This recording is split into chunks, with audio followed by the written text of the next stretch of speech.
Israel पर Hezbollah का अबाविल 2 drone हमला हुआ है। इजरायली सेना के ठिकानों पर यह अटैक। हिजबुल्लाह ने आईडीएफ पर 2 ड्रोन दागे हैं। ड्रोन हमले में 4 इजरायली सैनिक घायल बताए जा रहे हैं। अबाविल 2 ड्रोन से यह हमला किया गया है।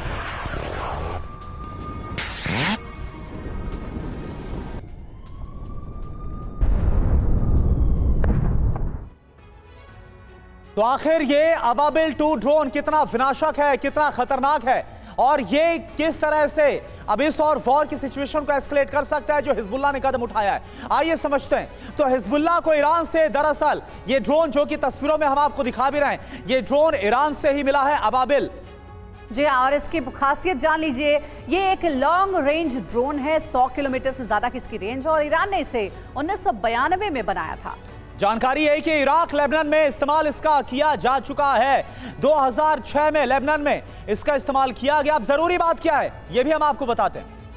अबाबिल में 2, 3, 4, 5 श्रेणी के ड्रोन हैं। अबाबिल 5 का पिछले साल टेस्ट किया गया था। अबाबिल 5 की रेंज 400 किलोमीटर की है और अबाबिल 5 यूक्रेन जंग में इस्तेमाल हो रहा है।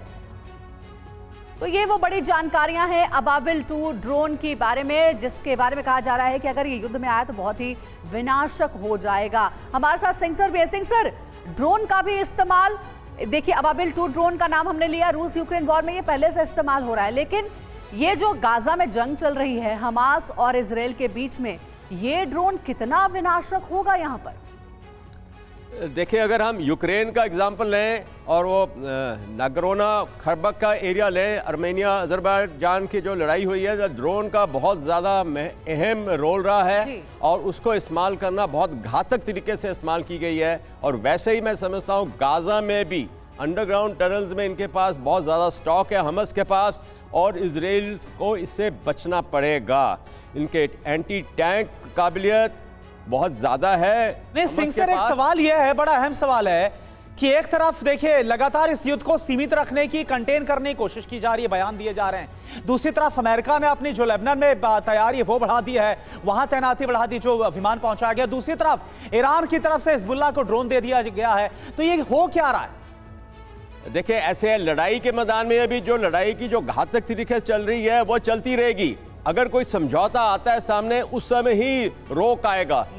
जब तक नहीं होता तो लड़ाई वैसे ही चल रहेगी, बमबारी वैसे ही चलेगी और आगे ऑपरेशंस बढ़ते जाएंगे आक्रमणिक रोल के अंदर। चलिए ठीक है, तो अभी देखा जा रहा है कि किसकी क्या तैयारी और इसके जरिए एक दूसरे पर दबाव डालने की भी कोशिश साफ तौर पर नजर आती है।